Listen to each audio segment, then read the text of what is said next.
But sometimes you got to have a tenacity down in your spirit that says, I know what God said about me. And guess what, devil? Good morning in the midnight hour. Hallelujah. Good morning. You may not appreciate it right now. But hold on just a little while. First Peter, chapter number 4, verse number 12 declares, Beloved, think it not strange concerning the fiery trial which comes to try you, as though some strange thing has happened unto you. Come on here. He said, but to do what? He said to rejoice. Now watch this now. Don't think it's strange. Don't think it unusual. Don't be surprised. Glory to God, when trials come to you, it ought not shock you. You ought to be so strong and stable in God.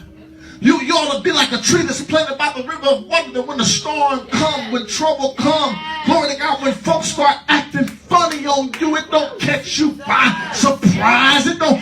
Your boss at work start acting all finicky. Y'all ain't saying nothing. One week they was bringing you cake and ice cream to work. Glory to God, and the next week they act like they want to fire you. You ain't saying nothing. That's right. Look at somebody next to you and say, don't think that's strange. Don't think it's strange. It ought not surprise you. Glory to God. Hallelujah. Amen. But you ought to learn how to rejoice. Even in the midst of what you are going through. Rejoice there means to show great joy. To show great delight or praise. Glory to God. Even in the midst of my fiery trial. Well, what am I rejoicing about? You're telling me to rejoice when fiery, hot trials are coming, glory to God, on every side of you. You mean to tell me you want me to rejoice? My children are flunking out of school and getting kicked out of school every 5 minutes, and you want me to rejoice? I'm getting ready to lose my house. They didn't repo my car. I can't pay my bills on time, but you want me to rejoice? My husband getting ready to walk out. My wife is getting ready to leave. No, I ain't saying that. But you want me to rejoice? Yes. Let me tell you what you're going to rejoice about, Brother Johnny. You're going to rejoice because that fire that comes with that trial, it cannot burn you. It can. Now did Shadrach, Meshach, and Abednego get burned up? I said that they get burned up. The fire cannot kill you. It can only do two things. It can only purify you or refine you. Come on here. That's all it can do. They took Shadrach, Meshach, and Abednego, and when they put them in the fire, they was bound. Their hands were tied up. Their feet was tied up. They meant they couldn't clap their hands. They got the church, they couldn't clap. Huh? Sometimes you come to church, your feet is bound by the devil with trouble.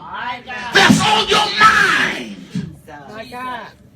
You want to praise him, but you got so much hell going on. You got so much pressure on you by what you know you need to get done that you can't shout like you want to. You can't put your hands together like you want to because you just can't see how you're going to come out. Glory to God. They put them in there with everything they had on it, with their husbands and their hats. The pretty coats on. Hands bound, feet bound.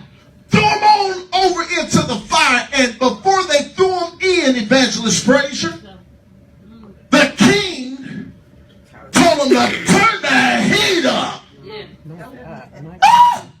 10 times hotter than we usually would. You ever notice that as a child of God, seems like your trial is much more worse than your neighbor next door. You know your neighbor ain't even saved. They over there getting high and drunk, glory to God, and cussing and fussing. Y'all ain't saying nothing. Seems like when the same trouble comes to your house, it's much worse. Jesus.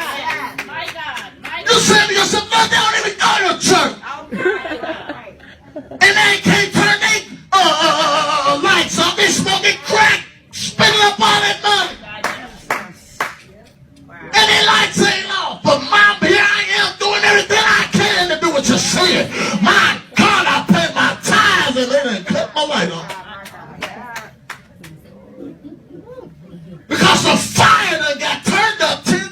matter on you because of who you are. All right. Oh, All right. But while they were in the fire, that old dirty devil that put them in the fire looked and he said, wait a minute, I don't see the 3 that I put in there. I see 4. My God, and not only do I see them 4, glory to God, but they're loose. Glory to God, walking around. Y'all ain't saying nothing. They're loose walking around in the fire. Look at somebody next to you and say, I'm going to walk around in this fire. Oh, y'all better hear me. I